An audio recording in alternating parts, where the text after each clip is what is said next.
Hello, beer fans. I'm drinking double dry hopped Farnsworth Street. This is one that I haven't reviewed before. I've had Farnsworth Street, and honestly, not my favorite street. Vic Secret is just a little too intense and kind of menthol-y of a hop. For my taste, it's not super fruity. And my cat is coming in here. Thank you. He's gonna attack me. Sorry about that.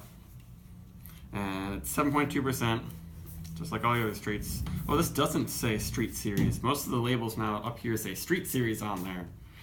Maybe because it's double dry hopped. I don't know. It's still a street. This is canned exactly a week ago. Or no, 8 days ago. Today's the first day of spring.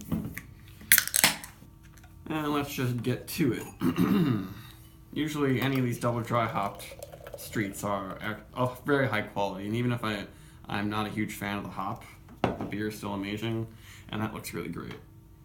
Just like you expect it to. A double dry hop Trillium IPA, perfect haze, really basically opaque. This last batch of 4 Point that I got was totally chunky. Like it was clear and then so many chunks on the bottom. I don't know what happened there, but this is definitely up to the standard of Trillium, and the head's even looking pretty good. Because some of their more exceedingly dry hopped beers, double dry hopped beers, have a head that kind of dies away really quickly.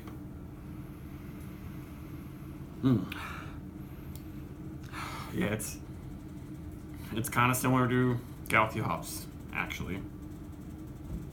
I haven't looked at the little hop like aroma and flavor wheel recently, but I think Vic Secret is really similar to Galaxy. There's like on the Australian hops website, these hops are from Australia, they have a nice little, I guess it's an XY axis, and they have fruit, spice, like, and some other like floral, and some other like descriptor. And I remember Galaxy is like all the way by the fruit, and I think Vic Secret is kind of close to that, but it's a little closer to the spice perhaps.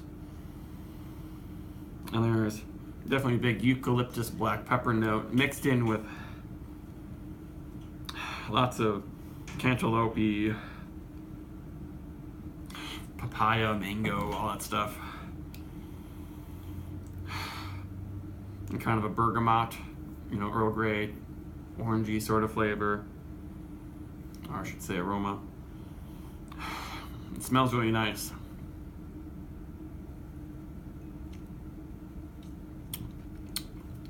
Whew. Yeah, that's a little chalky and bitter on the tongue. I'll probably get used to it. And we have a little ring of head still hanging out there. That's nice.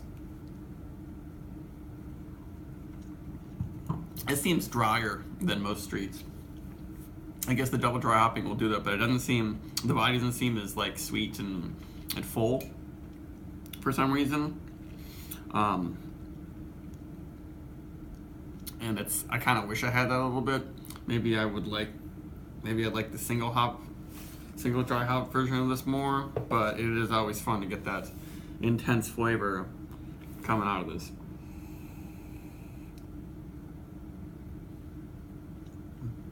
It's a little bit sharp, but it doesn't linger really unpleasantly.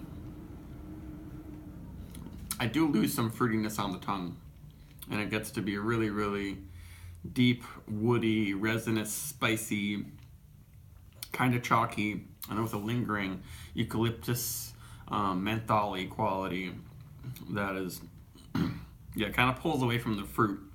And usually I like a lot of fruitiness in my IPAs, with just enough bitterness. This one is definitely great if you want that zap of Australian hop explosion. But I'm not really getting that creamsicle quality that I really like in a lot of Trillium beers. It's kind of covered up a bit by all the spiciness and the dankness, and like now when I exhale, it's almost like I had some kind of a hop mint, sort of a Ricola with hops and menthol and eucalyptus combined. It's not entirely totally pleasant. Has a lingering bitterness. There's not too much burn in the back of my throat, though. It definitely brightens up the back of my throat, wakes up my whole mouth and face.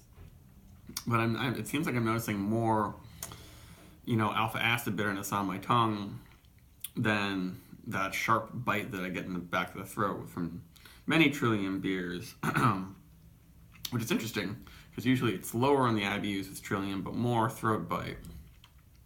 I wonder if maybe it's just because this batch of Vic Secret that they use was higher in alpha acids. I haven't checked to see how high Vic Secret usually is in alpha acids, but it seems like this is pretty far up there.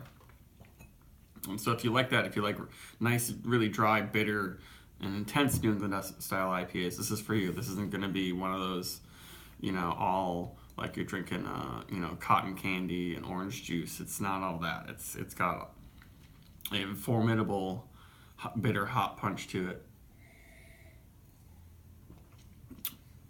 But Vic Secret is just, I think it works better in blends with other fruitier, milder hops. Like I love beers that have Citra and Vic Secret in them, but this one is Vic Secret with Columbus, of course, because they use Columbus as the main bittering hop for almost all their hoppy beers at Trillium. So that helps to lend, a great fruity note. This has, the finish, now I think about it, is really like you are chewing on some like grapefruit rind, maybe with some flesh and juice mixed in there too. But very big on the rindiness. A lot of unripe tropical fruit, I guess, mixed with grapefruit on the nose. I'll probably pass on this when it comes out again. But it was definitely fun to try, and at least a 4, I would say. But I don't know, it's not really knocking my socks off, just a little too much. Reminds me a bit of Foreign Objects. I recently had their 7.5% IPA. I think it was called Fascination Street. And that one was Vic Secret and Citra. That was awesome. Right on the edge of being too bitter. This one is just, I think, over the edge for my tastes. But, of course, you may think it's perfect. So, yeah, just over a 4 and still recommended. Bye.